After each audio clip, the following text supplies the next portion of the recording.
Okay, listen to this. Last season, he played in Portugal's second division. Not the top tier, folks, the second division. I just kind of want us to sit with that for a second.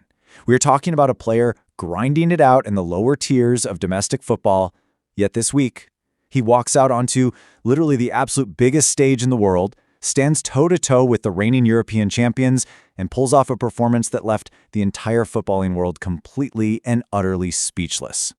Welcome to The Explainer. Today, we're diving into what has to be one of the greatest individual defensive performances in World Cup history. That stunning 0-0 draw between Spain and Cape Verde. We're going to break down exactly how a 40-year-old goalkeeper named Vozinha stared down an absolute barrage of shots and brought a tiny island nation to tears of pure joy.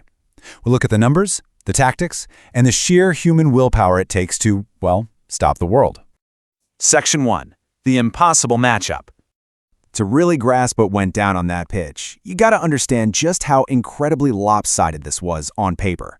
This was your classic David versus Goliath scenario, dialed up to 100.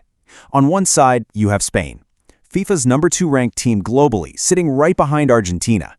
They're the European champions, their bench is packed with household names from the richest clubs in the world, guys who would instantly start for almost any other country. The bookies had them at minus 1,200 odds. Basically, you'd have to risk $1,200 just to make a $100 profit. It was a total foregone conclusion. And on the other side, Cape Verde, an island chain of about 500,000 people, making them the third smallest nation to ever qualify for a World Cup. Mathematically, financially, logically, nobody gave them a chance. Well, nobody except Vozinha.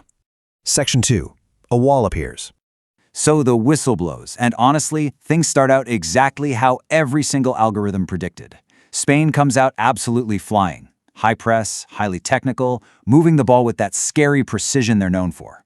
But then, instead of the floodgates opening, they hit a brick wall. About 15 minutes in, Pedri tests the waters with a pretty tame shot. Vozinha makes the save, just getting warmed up. But late in the first half, Spain turns it up to 11. Vozinha pulls off this stunning low save against Ferran Torres inside the box. And then, literally seconds later, he leaps across the goal to tip Aymeric Laporte's header right around the post. And what's absolutely crucial to note here is how he was playing. This wasn't just some lucky, panicked scrambling. Vozinha was completely composed. He was commanding his area with total authority against some of the deadliest finishers on the planet. Right around that time, the international broadcast zooms in super tight on his face as he's setting up for a corner, and that's when it really hits you. This absolute masterclass playing out in front of the whole world, it's being delivered by a guy who is 40 years old. Section 3. Yamal cannot break through.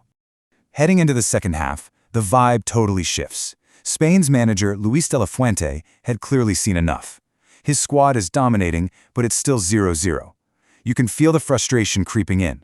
So, past the 70-minute mark, with maybe 20 minutes left to play, he decides it's time for the heavy artillery.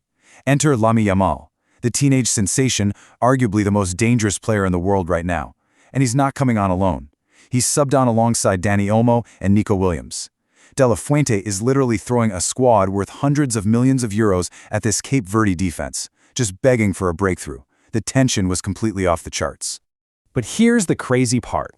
Cape Verde didn't just park the bus and pray. They fought back. It led to this insanely dramatic finale. Step 1. 88th minute. Pico Lopez, a guy who plays his club football for Shamrock Rovers in Ireland, throws his entire body in the way to block Oyarzabal. It looked like a guaranteed, heartbreaking goal for Spain, but Lopez denies it. But wait, it gets better. Step 2. Cape Verde almost actually steals the game. Dine Borges finds himself totally unmarked on a late corner kick. He gets his head on it, it's heading for the back of the net, and Spain's keeper, Unai Simon, has to pull off a frantic save just to keep Cape Verde from winning the whole thing. They didn't just survive Yamal, they almost beat them. Section 4. The statistical miracle.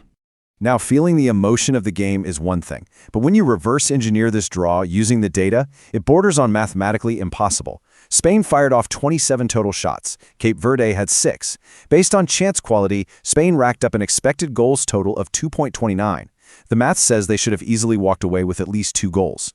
This massive gap just perfectly highlights how relentlessly Spain attacked, which only makes the defensive stand that much more mind-blowing. And the possession numbers are even more suffocating. Spain held onto the ball for 74% of the game.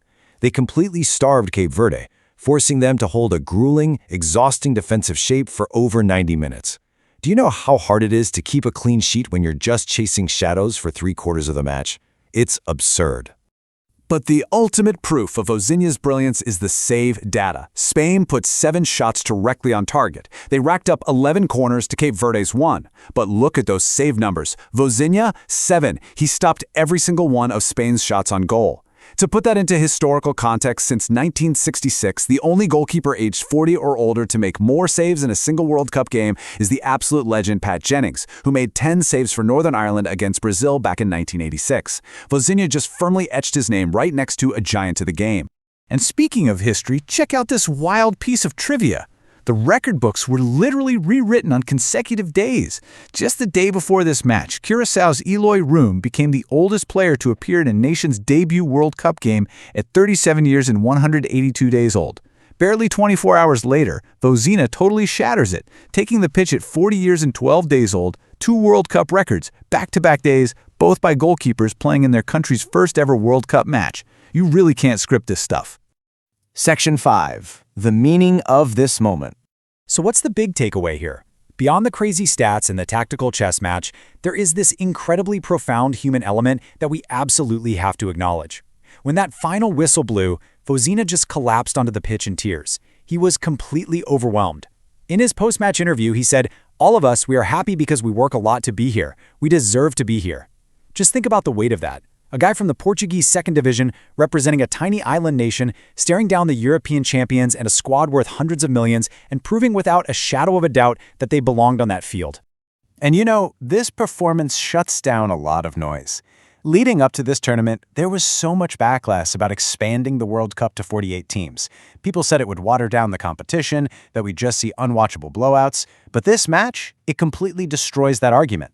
It proves exactly why giving underdogs a seat at the table is so vital. It showcases the very soul of the beautiful game. Because when that whistle blows, the FIFA rankings and the massive paychecks just disappear, and pure, unadulterated heart takes over. Which brings us to our final thought. When we look at the modern state of global football with its hyper-analyzed data and infinite budgets, is a 40-year-old keeper from the Portuguese second division stopping the world's elite the ultimate proof that this 48-team format truly matters? Keep that in mind the next time you see a heavy favorite line up against a massive underdog. Thank you so much for joining me on this explainer. Keep asking questions, keep looking past the obvious numbers, and I'll catch you next time as we continue to decode the fascinating stories behind the sport.